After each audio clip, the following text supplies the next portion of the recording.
Tayari. Mama, yaani kwenye hii dunia ni wewe peke yako huko ndani ya moyo wangu.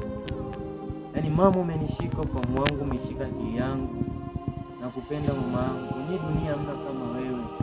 Maana toka nikiwa mtoto ulinibeba mgongoni mwako, ulinibeba kifuani kwako, ulininyonyesha maziwa yako ndio nikakua.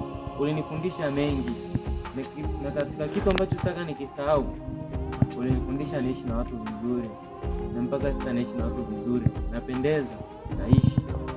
Yote ni hekima yako na ujuzi wako mama. Lakini pia vile vile hata baba yangu pia alinifundisha mengi. Baba alipambana, alipiga kazi ngumu, alipasua mawe, alilima vibarua huku na kule, akanisomesha pia. Mama, una nafasi yako kwenye moyo wangu kubwa sana, lakini pia nakiri kuwa baba naye ana nafasi yake kwenye moyo wangu kubwa sana. Kwa kifupi, nawapenda sana wazazi wangu na Mungu awabariki.